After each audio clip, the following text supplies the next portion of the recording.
நீதிமன்ற வளாகம் அருகே அடையாளம் தெரியாத 2 சடலங்கள் காணப்பட்டதால் பரபரப்பு.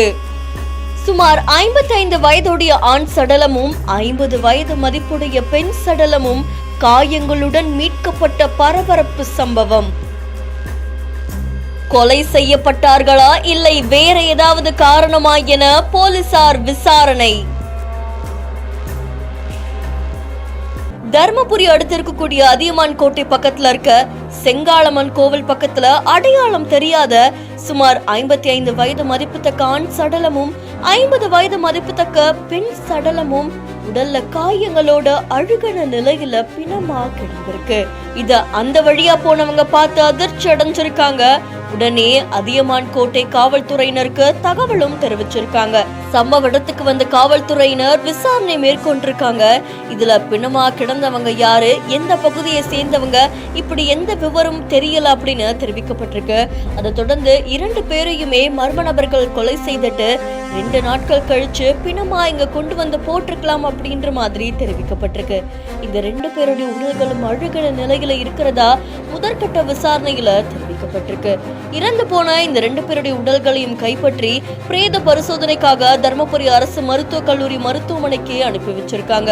இந்த சம்பவம் தொடர்பா காவல்துறையினர் பதிவு செஞ்சு விசாரணையும் மேற்கொண்டு வராங்க. இதுல தடயவியல் நிபுணர்கள் வரவழைக்கப்பட்டு பிரேதத்தை சோதனை செஞ்சிருக்காங்க. அதுல தர்மபுரி மாவட்டத்துல விசாரணை நடத்திட்டு வராங்க அப்படின்ற மாதிரி தெரிவிக்கப்பட்டிருக்கு.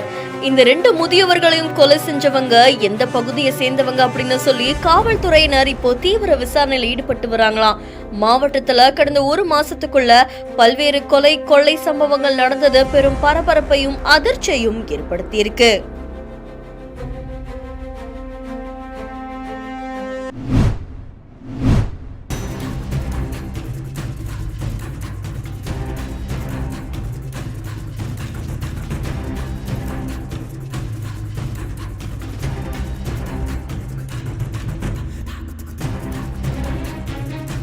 குண்டும் குழியுமாயிருக்கக்கூடிய சாலையில நூல் இழையில உயிர் தப்பிச்ச 2 நபர்கள். உயிர் பறி போனாதான் சாலை சரி செய்யப்படுமா? பொதுமக்கள் ஆதங்கம். என்ன நடந்தது விரிவா இந்த வீடியோல பார்க்கலாம். சென்னைக்கு அடுத்தபடியா தமிழகத்தில் இருக்கக்கூடிய மிகப்பெரிய ஒரு மாநகரம் கோவைதான். அது மட்டும் இல்லாம இப்போ கோவையில அதிக அளவுல பன்னாட்டு நிறுவனங்கள் வளர்ந்து வரக்கூடிய சூழல்ல வெளிமாநிலத்தை சேர்ந்த பல பேரும் இங்க பணிபுரியறதுக்காக வந்துட்டு இருக்காங்க.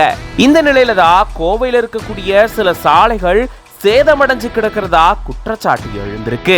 சில ஆண்டுகளுக்கு முன்னாடி உக்கடத்திலிருந்து பொள்ளாச்சி, உடுமலை, பழனி போகக்கூடிய சாலையில மேம்பாலம் அமைக்கப்படக்கூடிய பணிகள் நடந்துட்டு வந்தது.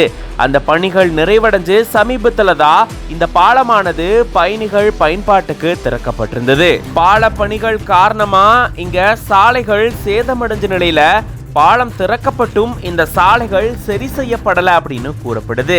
இந்த நிலையில தான் ஆத்து பாலத்துல இருந்து சுந்தராபுரம் போகக்கூடிய சாலையில குறிச்சிக்குளம் பக்கத்துல 2 சக்கர வாகனத்துல 2 பேர் போயிருந்திருக்காங்க.